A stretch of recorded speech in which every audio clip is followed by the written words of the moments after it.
Well, howdy everyone. So today I want to talk to you about how to set up a hydroponic system for vegetables. Let's get into it. I'm here in my closet, my grow closet, and taking a look at these plants. And if you watched last week's video, you can definitely see they've grown. Especially this tomato plant here, it was really next to nothing. So I thought I'd take some time to go over my grow closet setup. So the first thing you might notice is the walls are white. They're covered with panda film, and that's a kind of plastic that is black on one side, white on the other. It's not on there really to protect the walls, although it does that. It's really on there because it reflects all the light from this HLG 650R back to the plants. That's one of the advantages of a grow closet or a grow tent, is your light is enclosed, so none of it escapes. It all stays right where your plants are.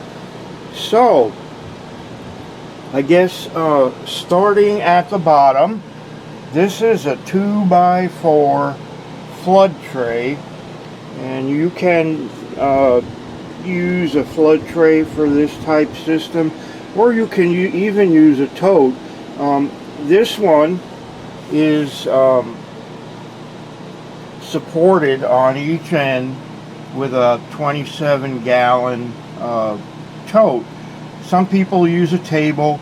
I use two totes, and then I've got storage space underneath. The table goes, there's a drain back here, and I don't think I can show it to you, but anyway, there is a drain back there that goes directly into this tote here, and there's a pump in there that goes directly to this manifold. Now these are 8 tubes each. They're open flow, and I created a little manifold here so I could have 2 of them, so I could have 16 lines in here. And these are made by Floraflex, and the tubing is green and it's flexible, and it's also made by Floraflex. So the water comes up from there and goes to these drip lines. Now I don't use emitters because emitters can clog, so I keep these tubes open-ended. Right now I have 2 for each container, and the watering is controlled by this timer here. So it's set for 3 minutes on, about 3 hours apart, and so it's all automated. I don't have to worry. All I have to do is make sure that the reservoir doesn't run dry. Okay, so these pots are 5-gallon buckets filled with cocoa coir, and I have them on a waffle grid here just because I want to raise them up. I have holes in the bottom and I want to make sure they can drain. So there's that. Okay, now I have 2 fans in here. I have this one over here, and I have this one over here. You might notice that it's turned towards the wall, and the reason for that, I don't want fans beating up my plants. That's really bad for them. So what I have is kind of like a circular path. This one goes this way against the wall, and this one comes across the front, and they circulate. And if you can see, these plants are moving, but they're not getting all beat up. It's just a very gentle breeze, and that's what you want. I see pictures of people with fans and they're just blasting their plants, and that's really bad. It dries out the leaves and stresses the plant, so you don't want that. So the nutrients that I'm using are, it's called Jack's 321, and that's really a formula. It's Jack's Hydroponic nutrients, which is, I forget, it's like 15 something, 35, 12, 34, something weird.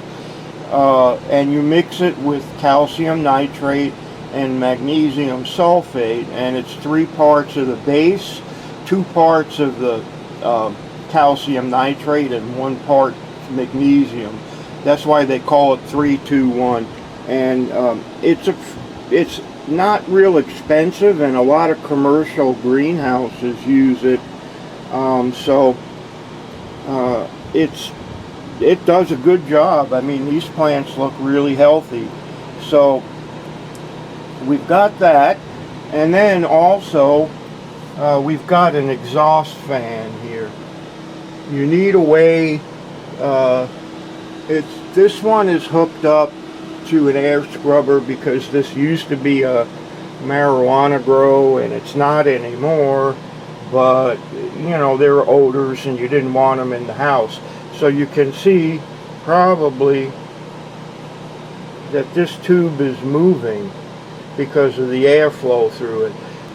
So on this fan, I used to run some CO2 in here, so I have a CO2 monitor, and as you can see, we are at 692 parts per million, and the temperature in here, 82 degrees. Humidity is 32, and humidity is kind of an issue in here because I'm in an apartment and it's heated, and ideally you would like the humidity to be closer to 50%, but the plants are doing okay, so I'm not going to worry about it too much. And yeah, you know, you need to have air movement inside the closet or the tent to keep things fresh, and you need to have an exhaust so you can get out humidity and heat and all that good stuff, and you need to be able to pull in fresh air. If your closet was airtight, you'd use up, the plants would use up all the CO2 in here, and then they wouldn't grow. So you always need fresh air coming in, and you need stale air going out. And that's pretty much the key to a closet, is you need good lighting.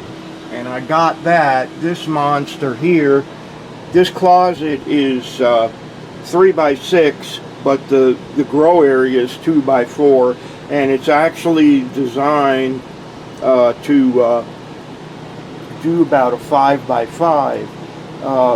Ideally with LEDs, you want about 35 watts per square foot for highlight plants like tomatoes and peppers.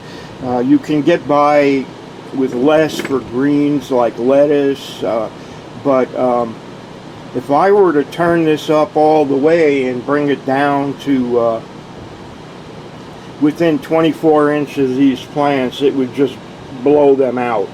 I mean, you know, it would be probably like you know, at least 60 to 100 watts per square foot, and they can't take that. So I have it way up high. Now I do want to mention that when I talk about watts per square foot, that's what the light pulls at the wall. When you buy an LED, you know, manufacturers, they manufacture these numbers like you know, the number might say it's a something or other 2000. That's not the watts, because they don't run all the LEDs at full power. So you have to look at what it pulls per watt at the wall where it's plugged in. And there are, you know, little tools that you can use, you know, to plug in and see, and you plug them in and you plug that into the wall and it tells you how many watts the light pulls, but you should be able to find it in the specifications.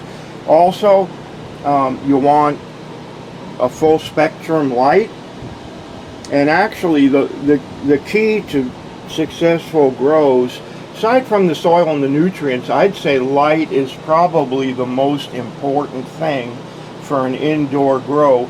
You know, some people grow on windowsills or on south windows, but in the winter it's cloudy a lot of the time, at least in most northern climates, and there's very limited amount of daylight. So the lights in here are on for 12 hours and they're off for 12 hours, and I have another timer that controls the lights. So between the lights and the watering, everything in here is automated. So I don't have to worry if my plants are getting watered or if they're getting too much or too little light. I run 12 hours on, 12 off. Some people run 14 on, you know, and 10 off, but 12-12 seems to work really well, and that's what I use. And so these plants are happy, they're healthy, they're growing, and they will continue to grow without too much attention to me, except for, like I said, I just have to make sure the reservoir does not run out. You know, and it's a good idea to change out your reservoir every 2 or 3 weeks, because what happens is plants don't eat everything equally. You know, you could feed them a 10-10-10, but they might take the first 10 out, and you know, they might not use all of the next 2. So it becomes unbalanced over time, because plants will favor certain nutrients. And so every 2-3 weeks, even if you have nutrient solution in there, it's a good idea to change it out, and that will keep your plants growing well. I'm thinking about planting some faster maturing crops in these buckets, you know, like bunching onions, maybe even some carrots, I don't know, but I think I can get a little bit of extra use out of these buckets by double cropping them, so I may do that. Yeah, that's really about it for this week. I don't think I forgot to cover anything, but I'll probably think of it when I end the video. But you all take care, happy gardening, and don't forget, stay green. Alright, I'll see y'all later. Bye bye.